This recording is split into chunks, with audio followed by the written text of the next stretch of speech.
5ই আগস্টে, তার আগে যে জুলাইয়ের আন্দোলনের সময়, তখন তারা যা বলেছে সব সত্যি কথা বলেছে। বিএনপি বলেন, জামাত বলেন, এনসিপি বা বৈষম্য বিরোধী ছাত্ররা সত্যি কথা বলেছে। আমি কে, তুমি কে, রাজাকার রাজাকার। এবং তারা যে রাজাকার, তারা তো স্বীকার করে নিয়েছে, শুধু আমরা বুঝতে ভুল করেছি। এখানেই জনগণের ব্যর্থতা। সবাইকে প্রীতি এবং শুভেচ্ছা জানিয়ে শুরু করছি আজকে আমার কিছু কথা। অনেক দিন হয় ভিডিও করা হয় না বা হচ্ছে না।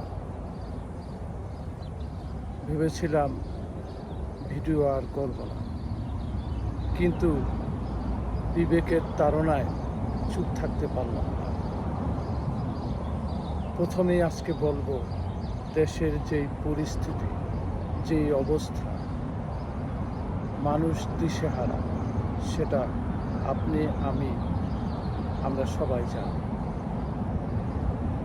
এর ভিতরে অনেক নাটক হয়ে গেছে,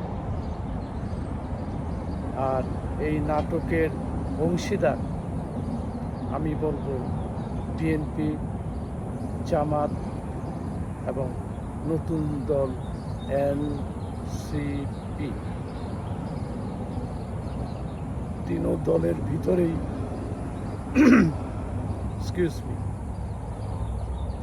তিনটি দলের ভিতরেই প্রতিযোগিতা। সবাই জুলাইয়ের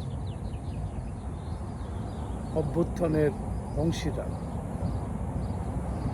কে কাকে টপকিয়ে ক্ষমতায় যাবে, এখন সেটার জন্য মনে হয় রেস কোর্সের ময়দানের মতো ঘোড়ার দৌড় চলছে। বিএনপি ক্ষমতায় যেতে চায়, জামাতও যেতে চায়, এবং এনসিপিও যেতে চায় আওয়ামী লীগকে বাদ দিয়ে। কারণ তারা জানে আওয়ামী লীগ যদি নির্বাচনে অংশগ্রহণ করতে পারে, তাহলে তাদের সবারই কি অবস্থা হবে। যেই কারণে এই তিনটি দল নাটক করে আওয়ামী লীগকে নিষিদ্ধ করেছে বা করে রাখছে।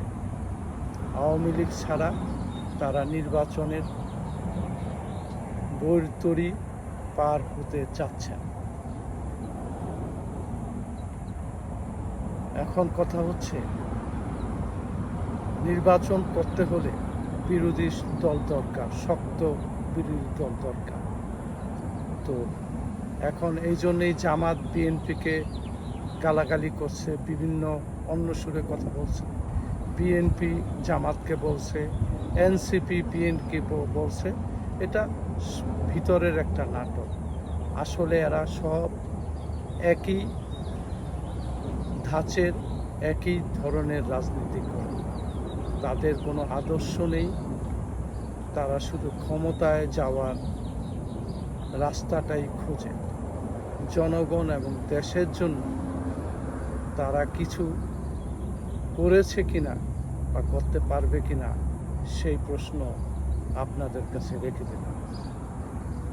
তবে এটাই সত্যি যে বিএনপি চাচ্ছে তারা ক্ষমতায় যেতে, এনসিপিকে প্রধান বিরোধী দল বানাতে। আবার এনসিপি চাচ্ছে বিএনপিকে প্রধান বিরোধী দল রাখতে, সুযোগ সুবিধা দিয়ে জামাতকেও, এবং তারা ক্ষমতায় থাকবে এবং বিশ্ববাসীকে দেখাবে যে দেশে একটি সুস্থ এবং জনগণের অংশগ্রহণমূলক একটি নির্বাচন তারা করেছে। এটাই তাদের অর্থ। সব কিছু নাটক, নিজেদের ভিতরেই নাটক। আজকে আর কিছু নয়। আগামী পর্ব কিছু রেখে দিলাম, নতুন কিছু কথা নিয়ে।